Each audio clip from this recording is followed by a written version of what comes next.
Radio.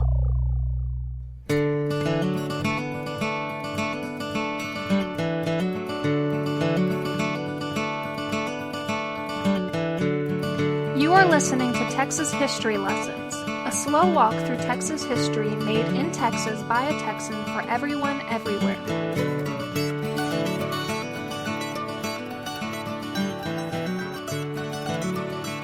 Welcome to Texas History Lessons. I'm Michael, and today we continue the story of Fredericksburg's Louis Jordan. In the previous episode, we learned about the majority of Louis Jordan's life. Born to German Texans in Gillespie County in 1890, Jordan hadn't graduated from high school. He didn't have that option.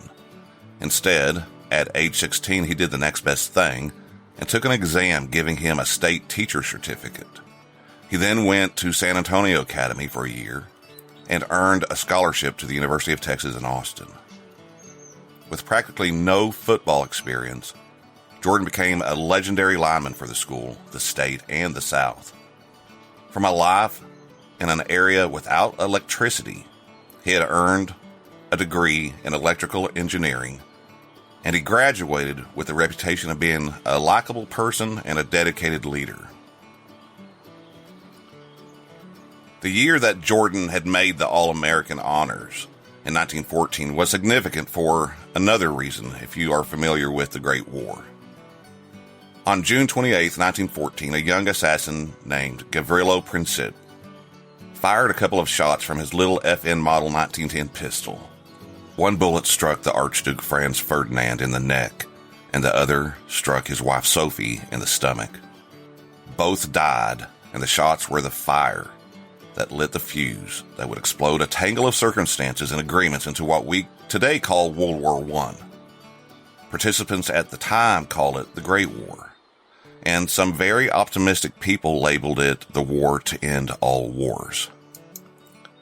A. Scott Berg wrote, "Like the headwaters of a great river, several influences converged in 1914 until they created an unstoppable flow of events that produced one of the most cataclysmic torrents mankind has ever experienced.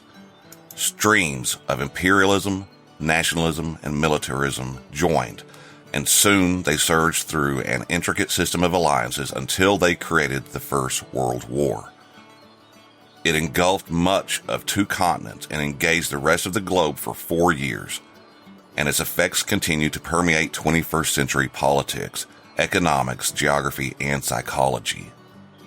The assassination of Archduke Franz Ferdinand of the Austro-Hungarian Empire on June 28, 1914, set off a series of events that quickly led to a global war called the Great War, and later World War I, between the Central Powers of Germany, Austria-Hungary, the Ottoman Empire, and their allies against the Entente or Allied powers of Great Britain, France, Russia, and later joined by Japan and Italy. In the United States, which as a matter of policy had long attempted to remain neutral with the affairs of European powers, people paid close attention to the events happening overseas as the government maintained its policy of neutrality. Most Texans agreed that neutrality was the best policy. While Jordan and his teammates were making history on the football field, the same newspapers that reported on his battles on the field carried news about battles with much deadlier consequences. Germany had invaded Luxembourg and Belgium, and France had invaded Alsace in August. British forces crossed the Channel to fight with the French. Austria-Hungary invaded Russia that month, and in September the Allied forces had stopped the German advance in the First Battle of the Marne. Germany was active with a blockade of Britain, and in May of 1915, a German submarine sank the passenger liner Lusitania.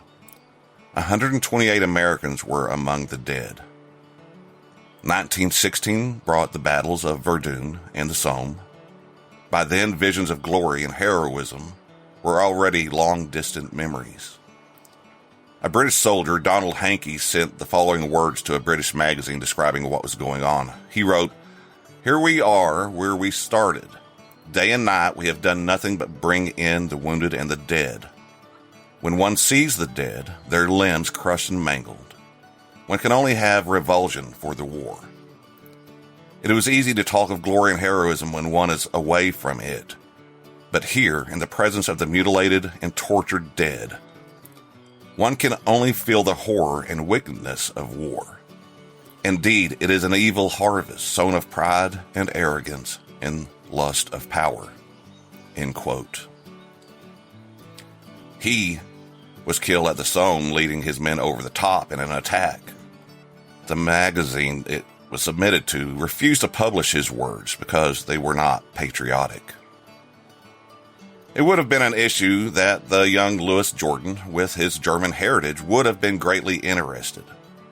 After graduating with his degree in engineering in 1915, Jordan returned to the San Antonio Academy to teach. Given his football achievements, it should be no surprise that Jordan also coached the San Antonio Academy's football team. The school was excited to have the famous athlete leading its young men on the field. And then, after a year teaching and coaching, Jordan left the academy to accept a position as an engineer with the San Antonio Public Service Company. At the time, the war was ever present in the minds of people across the United States, including Texas. The newspapers were filled with the descriptions of the battles and of the German activities at sea.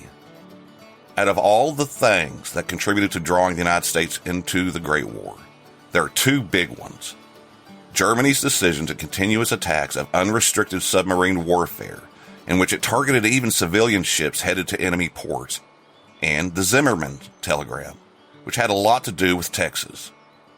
British cryptographers had deciphered a telegram in January 1917 from Arthur Zimmermann, who was Germany's foreign minister, to Heinrich von Eckart, Germany's foreign minister to Mexico. In the message, Germany proposed offering Mexico the territory it had lost to the United States, including Texas, if it would join the cause of the Central Powers. Things had already been stressful along the border for quite some time. This did not help things. Since 1916, the United States had been training 30,000 regular Army people and 145,000 militia soldiers stationed along the Mexican border in Texas, Arizona, and New Mexico. The troubles in Mexico and attacks by Pancho Villa across the Rio Grande had raised a great deal of concern. Brigadier General John J. Pershing commanded these border troops, and, in fact, Pershing had led troops on a punitive mission into Mexico in 1916 to kill or capture Villa. He was not successful. Following the decision to join the Allies in the Great War, Brigadier General John J. Pershing and his border troops would be the nucleus of the Army traveling overseas to fight in France as the American Expeditionary Forces. See Jeff Gwynn's great book, War on the Border, for more on this part of our history. On February 1st, 1917, Germany returned to its unrestricted submarine warfare.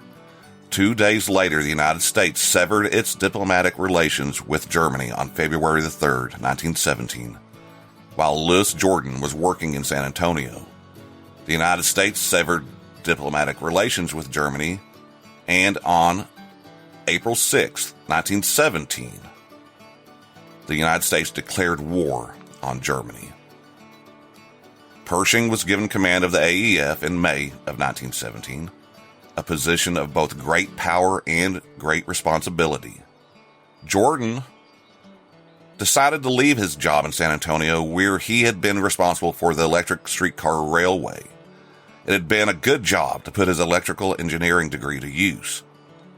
Jordan had worked there for only about 4 months, and then he decided to enlist. Out of the 10 million available for service in the United States, Jordan was one of only 130,000 that enlisted in the United States Army in the first 3 months after the declaration of war. In the first 3 months after the declaration of war. Louis Jordan volunteered for service on May 14th. He signed his draft registration card on May 29th, 1917 at Camp Funston at the Leon Springs facility. The camp was soon renamed Camp Stanley and should not be confused with the Kansas Camp Funston. The first officers' training camp was established on May 8, 1970, just north of Anderson Hill at Camp Funston at the Leon Springs Military Reservation, 20 miles northwest of San Antonio, in the northwestern section of Bexar County. The purpose of the FOTC was to provide in 90 days most of the junior officers for newly formed divisions. The trainees became known as 90-Day Wonders. The camp would be, as I said, renamed Camp Stanley later in the year, and before his 90 days of training were up, both Lieutenant Dwight David Eisenhower and Lieutenant Walton H. Walker, who later commanded the United States 8th Army in Korea, both members of the 57th Infantry, would also be there with Jordan.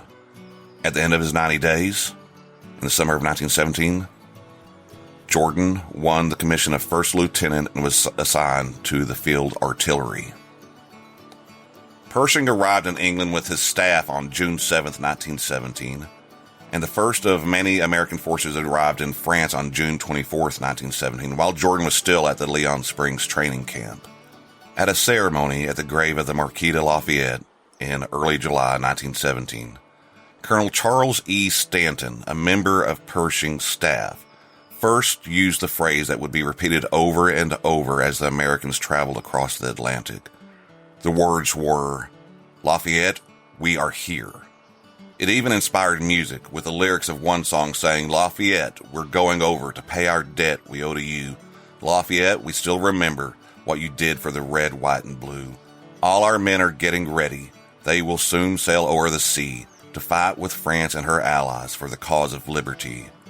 Now our boys in drab are there, fighting for dear France so fair, paying up the debt we owe to that great land. Though it's past 100 years, we hope you can hear their cheers. And Lafayette, we know you'll understand." By the end of the war, it is said that some American soldiers, no longer itching for a fight, returned home saying something to the effect of, "We've paid our debt to Lafayette. Who the hell do we owe now?" Why such a change of feeling?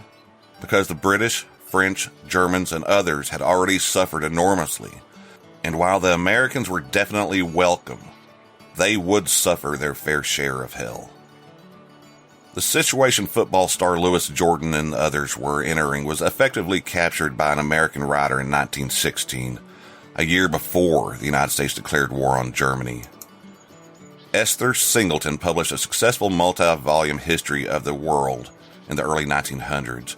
Its title was The World's Great Events, an index history of the world from earliest times to the present day by great historians, edited by Esther Singleton.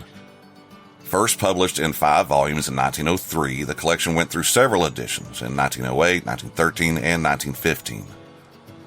For the final chapter in the 1916 10-volume edition, Singleton penned a chapter of her own, titled The Great European War, A.D. 1914 to 1916. In its opening, she captures the horror already experienced by the Europeans. She said, "A detailed history of the most colossal calamity that ever befell the world would fill libraries rather than volumes.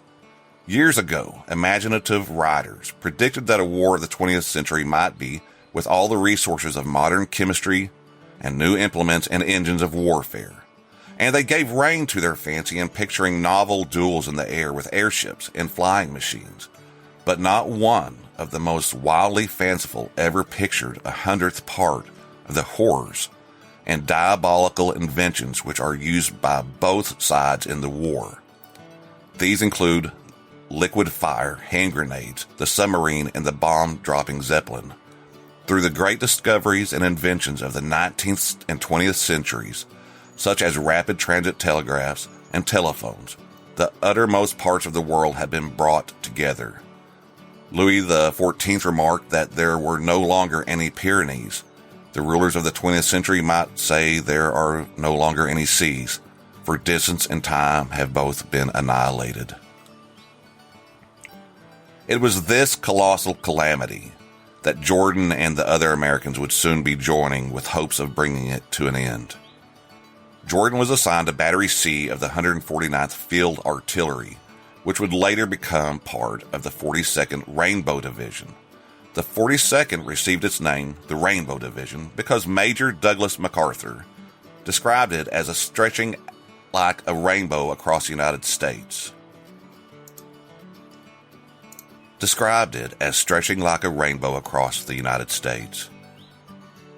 Lieutenant Lewis J. Jordan and other members of the 42nd Division set sail for Halifax from New York aboard the SS Kroonland on September 12, 1917. They set out with an Allied convoy from Halifax for Liverpool, and after some submarine scares across the Atlantic, they arrived on the foggy morning of September 30th, 1917. Jordan then sailed across the Channel with his part of the American Expeditionary Force and arrived in France on October 4th, 1917. He was among the first United States soldiers and the first of the 42nd to land in France. Training continued after landing in the Normandy port of Le Havre, France. From there, they traveled by train carriage to a camp at La Valbonne, where they were trained by battle-scarred French officers with varying English ability. They went through drills of mock raids and elaborate trench systems with live bombs, and were then trained in the use of gas masks, machine guns, and trench mortars. During this time, Jordan and his fellow soldiers corresponded with family and loved ones back home. There were many rumors about where the troops would be sent in the future. Some speculated that they would be sent to Russia. Others thought they would be sent home as instructors. None of that happened. He was then transferred to the battlefront. He was officially assigned to the 42nd Infantry Division on New Year's Day, having sailed over with the 42nd as an unassigned reservist. Now, the creation of the Rainbow Division had been authorized on August 1st, 1917, less than 2 months after the creation of the Big Red One, the AEF's first operational division, the first U.S. Infantry Division. Secretary of War Baker wanted the new unit to have the best trained men available, and he also wanted it to represent all parts of the country. It was Major Douglas MacArthur who suggested to Secretary Baker that it be an amalgamation of elements from the National Guard, as had been done with regular Army soldiers in the creation of the Big Red One. That's how Jordan and many of his fellow Texans came to be a part of it, because he was one of the best. Assembly had started at Camp Mills, Long Island on August 30th, 1917, after Jordan had already went overseas, and was completed on September 13th, 1917. It was one of the first American divisions on the front and saw action at Luneville, where Jordan would fall, Baccarat, Champagne, Chateau Thierry, de Dubrec, Saint-Mihiel, Meuse Argonne, and Sedan. The division was composed of the following units: 165th, 166th, 167th, and 168th Infantry Regiments, the 149th, 150th, and 151st Field Artillery Regiments, the 149th, 150th, and 151st Machine Gun Battalions, and the 117th Engineers. Major General Charles D. Rhodes, who had served in the 6th Cavalry Regiment during the tragic final U.S. Army campaign against the Sioux in 1890, commanded the division. The 1st Division, the Big Red One, had entered the trenches in October. The Rainbow Division took over former French trenches from them on November 17, 1917. No American unit had made a raid by itself until March 1918. On March 3, 1918, Russia withdrew from fighting the Germans in the east when Soviet Russia signed a treaty with the Central Powers, Germany, Austria-Hungary, and Turkey, at Brest-Litovsk. The treaty marks Russia's final withdrawal from World War I. Russia surrendered 1/3 of Russia's population, half of her industry, and 90% of her coal mines, and Russia also ceded lands including Poland, Ukraine, and Finland, and agreed to make cash payments for the release of Russian prisoners. For Germany and the Allied powers fighting against her, this was especially significant. The treaty freed up about 50 divisions and gave Germany the chance, if it acted quickly, to win the war before the full strength of the United States military and industrial resources were fully deployed and operational. With this goal in mind, Germany would launch the Ludendorff, or First Spring Offensive, against the British on the Somme on March 21, 1918. Before that happened, tragedy struck the Rainbow Division on March 5th, just 2 days after Russia left the war. The last letter the Jordan family received from Lieutenant Jordan stated that he believed that he and his men would go into action on February 15th, 1918. In fact, Lieutenant Lewis Jordan and the other members of the Rainbow Division took position in Lorraine on the Louisville sector on February 1st, 1918. Jordan and the division were surprised at what they found. They expected barbed wire entanglements and shrapnel. Instead, they found cows grazing near the communications trenches and a quiet situation. According to Lieutenant McClendon, who was in Battery D next to Jordan's battery, both sides, the French and German stationed there, were both war-weary, and they had, quote, settled down to wait for the close of the war. Louisville was the quiet sector, and that is why the Americans were sent there for more training. Now enter the Americans on February 1st, 1918. As McClendon said, the Americans turned the dope over. The Americans began practicing firing their artillery, killing some German soldiers in the process, according to McClendon. The Americans were not war-weary. They were ready to fight. Jordan and his fellows had been in France since October and had seen no action. They were impatient and restless for a fight, so according to McClendon, during artillery practice, they started to drop shells close to the German quarters. This apparently provoked a response, and the retaliation resulted in a result that wasn't good for Jordan or his family. Now, by March of 1918, there were over 300,000 American troops in France. A few had been engaged in combat during the November 1917 Battle of Cambrai, but most, like Jordan, had been placed in training areas or relatively quiet sections of the Allied lines. There would be more than 1,390,000 members of the American Expeditionary Force by the end of July. Jordan kept a diary while in the service and wrote his final entry on March 2nd, 1918. He wrote, "The fighting we are doing now is the real thing. A man gets to be quite a fatalist in this game. If somehow or another they get me, all well and good. If not, still better. But somehow I feel safe." Back in Jordan's hometown of Fredericksburg, the community had rallied in support of the United States war efforts. When the war began, the majority of eligible men of age enlisted to serve in the United States Armed Services, even though they would be facing off against possible kinsmen and the soldiers of their ancestors' former homeland. Those too young or too old remained to work the farms, and the German-founded community of Fredericksburg adopted the slogan of America First during the Great War. They held a patriotic play week in October 1918, where 450 students from the parochial schools joined in supervised play with the public school children. They listened under the trees to stories from literature and folklore and sang patriotic songs. William Wurzbach gave a speech on Americanism, and afterward, the German speakers agreed to speak English in the presence of those who didn't understand it. The Gillespie County unit of the Council of National Defense enlisted the services of men, women, and children, and churches and social organizations to participate in home defense activities.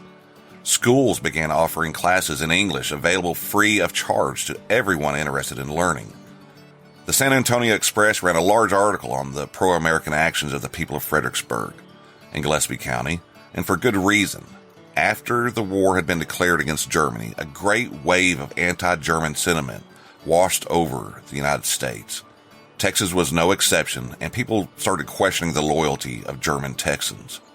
Meanwhile, 5,000 miles away in France, Louis Jordan would show his community's commitment to their nation. On the afternoon of March 5th, 1918, which was a Tuesday, the Germans launched a half-hour bombardment on the 149th. Jordan ordered his men into a dugout. Just at the end of that half hour, as the attack was winding down, one of the final German shells fell right in front of the dugout in which Jordan was taking shelter. He took the full force of the shell and died instantly. Louis Jordan, son, brother, friend, star athlete, engineer, respected across the state. In an instant, the 28-year-old with a promising future was erased from existence. The price of war had been levied on Texas. The greatest football player from Texas, and perhaps the Southwest and the South, a leader, beloved by many, admired by more, a son, a brother, a friend, was no more. Louis Jordan, and whatever future he might have had, was erased from existence and possibility. But he was just one of thousands similarly erased since 1914, and more would follow before the war was over. The Americans had yet to become fully involved in the war, and the Germans had big plans in the works. They launched their first major offensive of the spring of 1918 on March 21st, 17 days after Jordan was unfortunate enough to have a shell explode in the doorway of his dugout. The reinforcements from the Eastern Front that had been freed up with the peace with Russia had arrived by that date. The attack drew American forces into combat before scheduled, but their performance under fire showed that they were prepared to do their part. With his death, Louis Jordan became the first Texas officer killed in action in France. He was also the first and only graduate of the first 1917 officers training camp at Leon Springs to fall. On the night of March 9th, 1918, citing the improved communications of the time, William J. Jordan received a message sent by wire from the War Department. It was the message that all parents, spouses, and children fear might come. His son had been killed in action on Tuesday, March 5th, 1918. He was only 28 years old. They would have to wait until later to learn the details of his death. It was Captain Richardson of the 149th Field Artillery that sent the Jordan family the letter explaining what had happened. In the field, France, March 6, 1918, Captain Richardson penned, "My dear Mr. Jordan, it is with the very deepest regret that I have to tell you of the death of your son, which occurred about 5 o'clock yesterday afternoon. We had been heavily shelled by the Germans for half an hour previous, and one of the last shells of the bombardment burst just in front of his dugout, the full force of the shell taking the line of least resistance. It will please you to know that death was instantaneous, and so there was no suffering in connection with it. Louis was a man we had all grown to love and admire.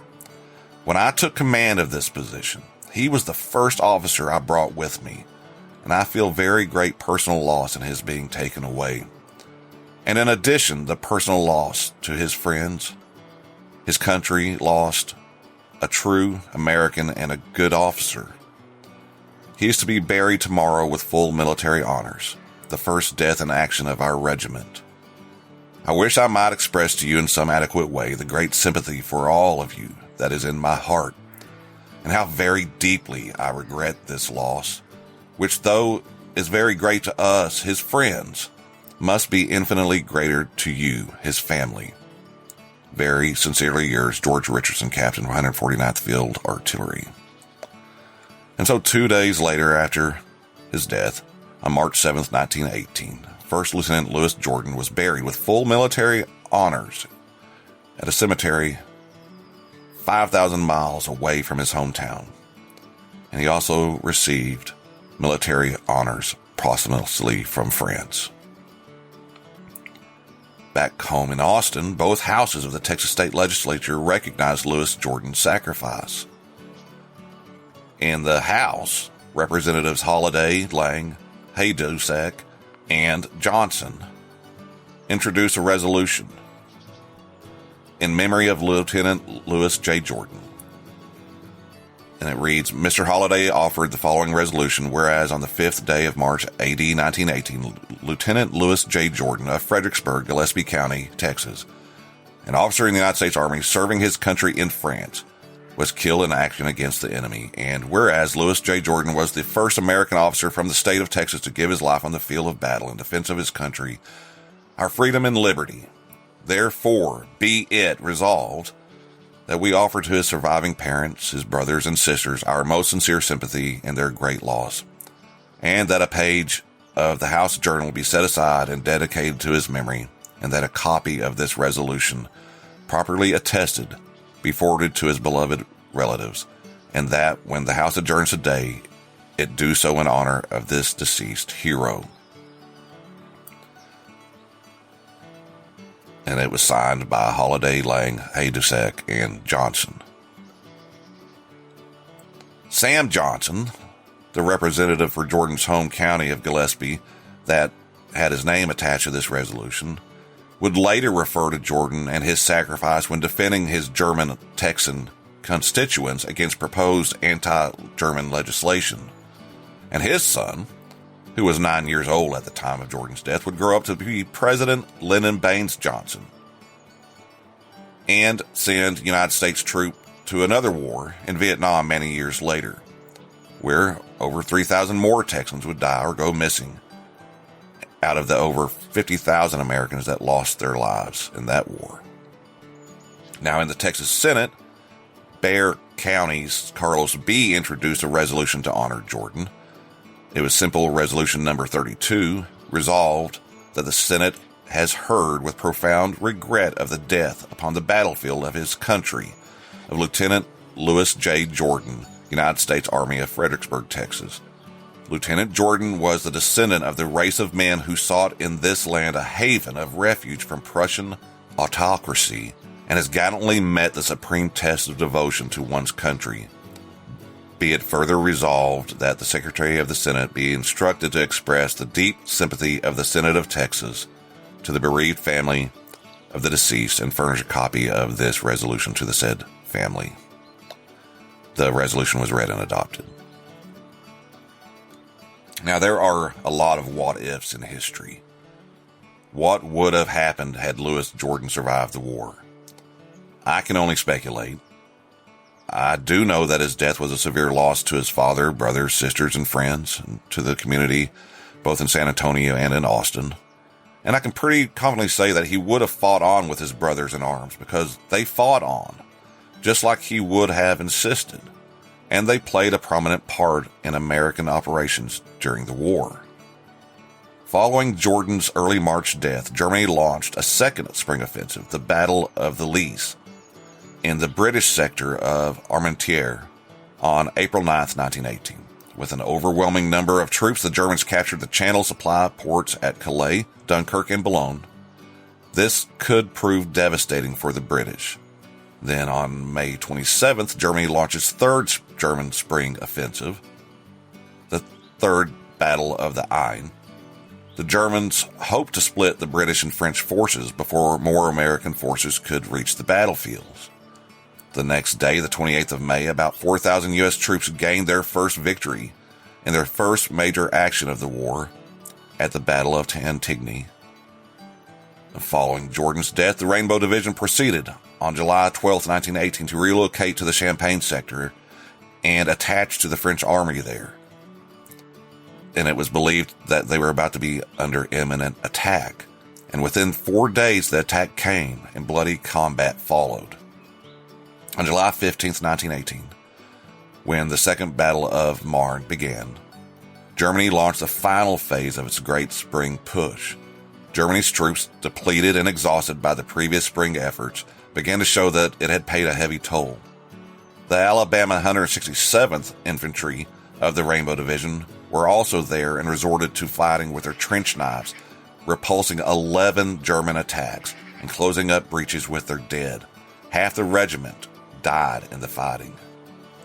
On July 18th, the Allies counterattacked and seized the initiative on the Western Front. 5 days after the trench fighting at Champagne, the division moved by train to the area near Chateau Thierry and rested for 3 days before receiving orders to attack. Newly battle-tested, the 42nd Division, that Jordan would have been part of, went on the offensive in its first major attack near Chateau Thierry. And this is also known as the Aisne-Marne campaign. The 42nd had been in the trenches since March, and General Pershing had been pushing to let his troops off the leash. On July 25, 1918, Allied Commander Ferdinand Foch ordered the 42nd Rainbow Division to drive northeast and push the Germans back from their threat to Paris. Jordan's fellow soldiers of the 42nd then assisted in capturing 25 kilometers of land and 10 villages. The 42nd, during this defensive and attack, lost another 184 officers and 5,469 men, or roughly 1/4 of its entire strength. General Pershing had learned in this time that he could trust the 42nd to achieve its combat objectives, and Jordan's Rainbow Division went back into combat on September 11th, 1918, in the first all-American offensive of World War I at St. Mihiel, where its artillery fire, according to Lieutenant McCrumman, was, quote, so effective that the infantry had little to do. The Germans were driven into the dugouts, and all the infantry had to do was throw in a grenade, and they swarmed out saying, "Comrade," as they usually did. August 8th, 1918, marked the beginning of the Battle of Amiens, which was the opening phase of the Allied 100 Days offensive, the offensive that would ultimately lead to the end of World War I. And then in September, the last Franco-American campaign, the Meuse-Argonne offensive, began, and the Rainbow Division was there to doing their part. This was the battle that the famous corporal, later Sergeant Alvin York, captured 132 German prisoners. During this offensive, Lieutenant McCrumman, who was next to Jordan's position when he died, saw his regiment get wiped out. McCrumman's regiment's 2 battalions had only 1 battery each by the end of the battle. Each had started the battle with 3 batteries each, and due to losses, everything had to be consolidated into 1 battery for each battalion to keep fighting. By October 4th, 1918, Germany was requesting an armistice, and by the middle of October, the Allies had gained control of almost all of German-occupied France and part of Belgium. Kaiser Wilhelm II abdicated on November 9th, 1918, and on November 11th, at the 11th hour of the 11th day of the 11th month, Germany signed an armistice with the Allies. This is the official date of the end of World War I. On the floor of the British House of Commons that day, David Lloyd George declared that at 11 o'clock this morning came to an end the cruelest and most terrible war that has ever scourged mankind. I hope we may say that thus, this fateful morning, came to an end all wars. Now, there was a lot of hope in this statement. Unfortunately, death and destruction would return all too soon. Now, let's go back home and see what was going on there. Jordan, who had played football every year from 1911 to 1914, along with being on the track and field team in 1913, 14, and 15, was the first of many University of Texas alumni to fall. The undefeated football team of 1914 provided 15 servicemen. 8 of the 15 saw foreign service, and at least 2 died and 2 were wounded. Hundreds of UT alumni joined the armed services, and most of the university's athletes from various teams served. Bothwell Kane, Jordan's teammate in 1914, also fought for the 42nd Infantry Division, and he fell in action crossing the river on July 27, 1918. Mullen D. Wallace, a member of the track team in 1915 and 16, he died on September 12, 1918. James A. Edmond, Jordan's football teammate who played between 1913 and 1915, and who was also a basketball and baseball player. The Waco-born man was ranked among the most accomplished all-around Longhorn athletes of his time, and he died in the Argonne Forest on October 11th, 1918. And then there was James F. Greer, a UT wrestler and tennis player who died in an airplane accident on October 21st, 1918. Now, Jordan's death, being the first of the war for the people of Texas and the University of Texas, made an impact on the students, faculty, and alumni.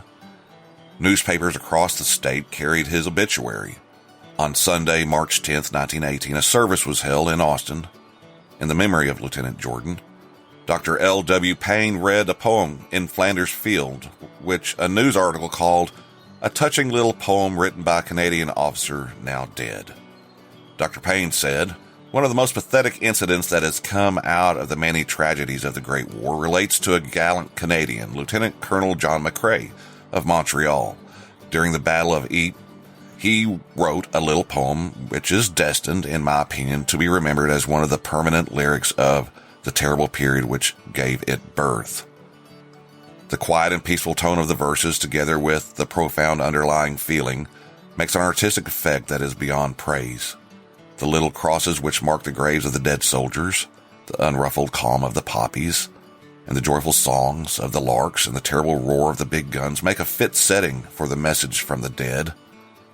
The pathetic personal interest which attaches to the poem is deepened when we learn that Colonel McCrae was killed shortly after he penned these immortal lines, and his body now lies beneath the poppies in Flanders Field. Who among us can resist the impulse to answer the call of the dead to take up the quarrel with the foe? This morning we read with a feeling of profound sorrow and regret of the death of one of our own men, Lieutenant Louis Jordan of Fredericksburg. Everybody who was connected with the university during the years while he was here remembers Louis Jordan. He was one of the greatest guards that ever played on an American football team, and more than that, he was one of the finest spirits in the entire student world of those years. May we not read Colonel McCrae's lyric this morning and apply the call as coming from our comrade, who may now be lying underneath one of those little white crosses in Flanders Fields. In Flanders Fields, the poppies blow, between the crosses, row on row, that mark our place. And in the sky, the lark, still bravely singing, fly, scarce heard amid the guns below. We are the dead. Short days ago we lived, felt dawn, saw sunset glow, loved and were loved, and now we lie in Flanders Fields. Take up our quarrel with the foe. To you from failing hands we throw the torch. Be yours to hold it nigh. If ye break faith with us who die, we shall not sleep, though poppies grow in Flanders Fields.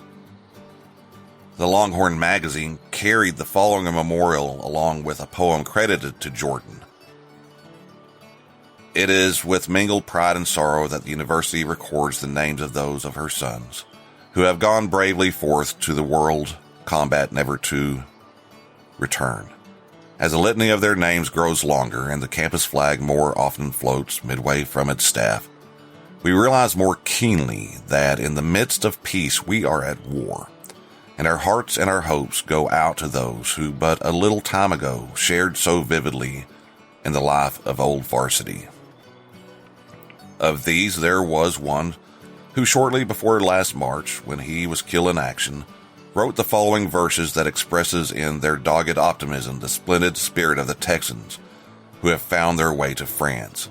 Lieutenant Louis Jordan died with a smile on his lips and a song in his heart. It is for us to make his song our own, and the poem is C'est la guerre. Working like a slaver, sloughing in the muck, plowing slowly forward half the time you're stuck. Bullets whistle round you, shells scream overhead. Makes you feel like quitting, kinda wish you're dead. Yet you want to stick with it.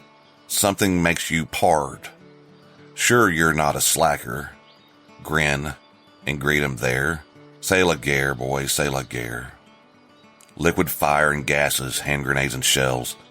Deadly screaming devils, bursting, burning hells. Weary nights of fighting, tired days of guns, make you think the wounded are the lucky ones. Yet you do your darndest, never let a whine, for you know your country wants you in the line. So you keep on going, smiling everywhere. C'est la guerre, boy, c'est la guerre. Freezing in the trenches, starving any time, helping out a comrade wounded in the line. Lots you care for empires, lots you care for kings. Home's your only palace, love's your world of things. Yet your country called you and you answered it. Had to prove your manhood, proud to do your bit. Laughing at your troubles, smiling everywhere. C'est la guerre, boys, c'est la guerre.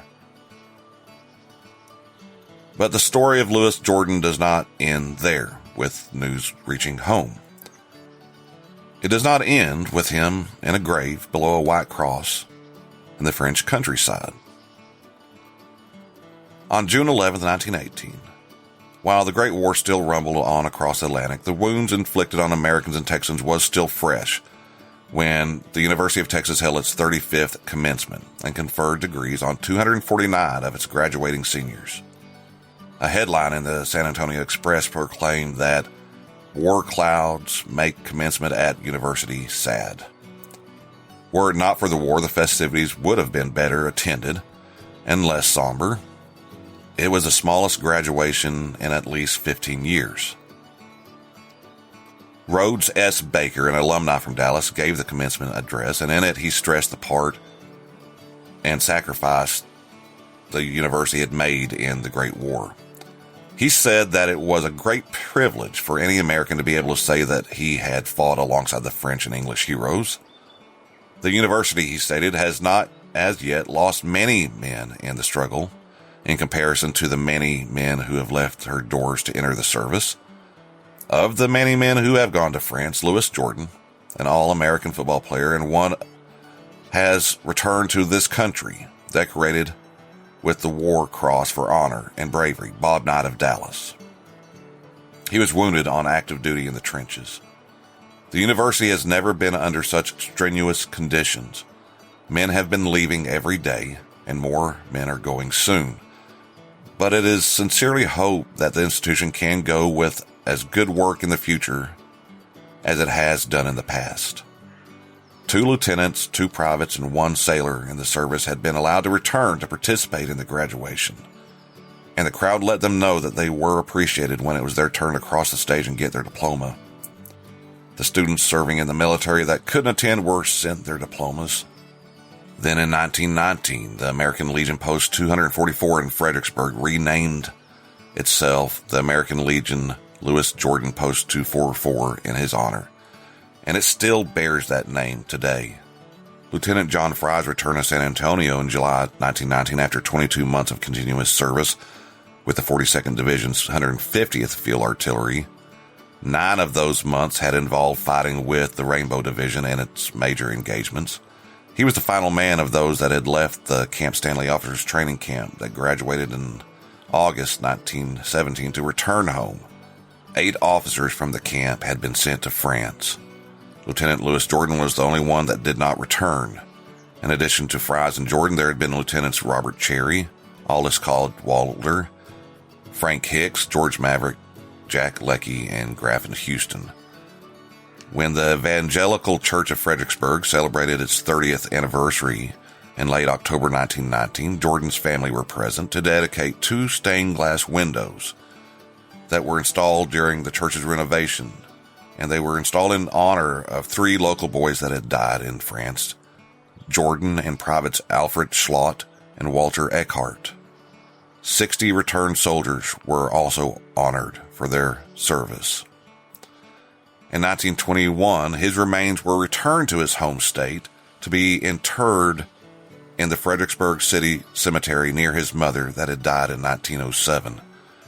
His body lay in state at the district courtroom following its arrival on a Thursday. A national flag draped over the coffin beneath a layer of many flowers. Reverend K. Konzak said a prayer in the courtroom on Saturday, after which the American Legion Quartet, the post being named in Louis Jordan's honor, sang a hymn. Next, Major A.C. Kennedy and the members of the American Legion Louis Jordan Post escorted the remains to the cemetery, where he was honored with a full military funeral. The local ex-servicemen preceded the hearse, dressed in full uniform and in formation. Behind the hearse walked a riderless horse. 1 member of the UT faculty and 3 members of the student body had made it through, despite heavy storms and bad roads, to attend the ceremony. Many more had wanted to attend, but the road conditions and the bad storm forced many to return back to Austin. Reverend Konzak delivered a sermon in German at the graveside, and Chaplain Felix G. Stelling and Major Alfred P.C. Petch made statements in English. After them came a glowing tribute made by University of Texas engineering professor Dr. T.U. Taylor, who had been at the university for 33 years and no doubt had known and instructed Jordan. He read a personal letter from University President R.E. Vinson. Then the local Legion Quartet again shared a hymn. Then Sergeant Caldwell of Fort Sam Houston blew taps, and the firing squad concluded the ceremony, laying Louis Jordan to rest in his hometown. Among the attendees, there was also a James P. Buchanan, a member of the Navy during the war, who had crossed the ocean 18 times, T.L. Dennis, who had succeeded Jordan as the football team captain, F.P. Girling, a member of the American Expeditionary Force and an active fighter in the Saint Mihiel Drive of the fall of 1918, along with many others who had traveled to honor the fallen son of Fredericksburg. The report in the local paper shows the great impact Louis Jordan had made in his brief life. It said the attendance and floral offerings indicated the high esteem in which the hero was held. Fredericksburg, Gillespie County, and Texas have lost one of its most brilliant young men. The life which he, as many others, has given in this most sacred cause of making the world a better place to live in was not given in vain. His memory will live among us, a continuous reminder of a broader view of human strives and tribulations the world over, of liberty and justice to all humankind. Then, a couple of years later, the University of Texas opened the War Memorial Stadium on Thanksgiving Day in 1924. The student body had decided to name the stadium in honor of the 198,520 Texans who fought and the 5,280 who died in World War I. And the people of Fredericksburg donated a flagpole for it in Jordan's memory. It was dedicated before the Thanksgiving Day game victory over Texas A&M. Today, the stadium is named the Darrell K. Royal Texas Memorial Stadium, and the flagpole remained there until 1971. And then, as I said at the beginning of the previous episode, the flagpole was relocated to the Veterans Plaza when it was completed, and it now stands beside the soldier statue that I mentioned at the beginning of the last episode. In 1957, the University of Texas had a 64-year history of fielding a football team. And by then, 4 players had been named consensus All-Americans, and 7 players from those 64 years would later be honored by being enshrined in the College Football Hall of Fame.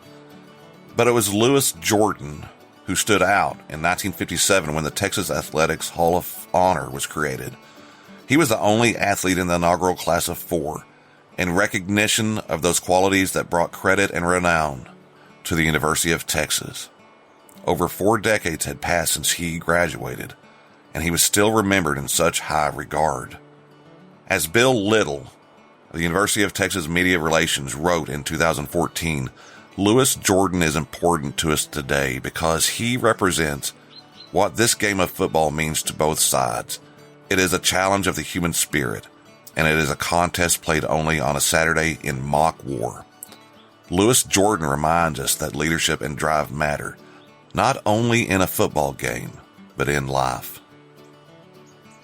And with that, now is a good time to take a break, and then I'm going to come back with a conclusion and some further words about the sacrifice of Louis Jordan.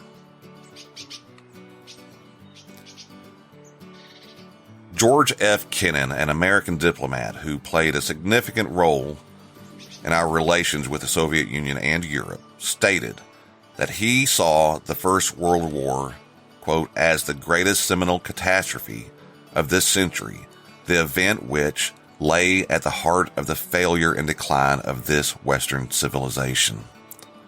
As noted earlier, Louis Jordan was the first officer from Texas and one of the first Americans to lose their lives in the Great War, but he was far from the last. His death made an impact on a lot of people at the front and back at home. But to say that his one death is the main lesson of this episode would be disingenuous. He was but one of his division's 14,683 casualties. Most of the survivors of the division that had known him and these other dead sailed for home from Brest, France on 3 battleships on April 15, 1919 and arrived in New York on April 25th. The Rainbow Division saw more days of combat than any other American division during the Great War. 40 million, now this is an approximate number, of military and civilian casualties, meaning dead and wounded, for the Great War. Roughly half of these were the dead and half were the wounded. Just considering the dead alone, there were about 9.7 million military dead and 10 million civilian deaths. The Allies had 5.7 million dead. The Central Powers had about 4 million dead. The Central Powers, Austria-Hungary, Bulgaria, the German Empire, and the Ottoman Empire, with a combined population of 143.1 million, lost about 5% of their combined populations. And then we must remember the more than 8 million military wounded.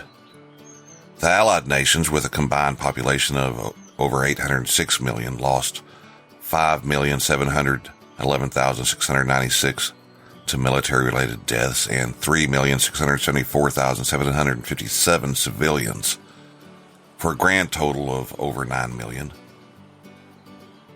Then we must remember the 12,800,000 military wounded.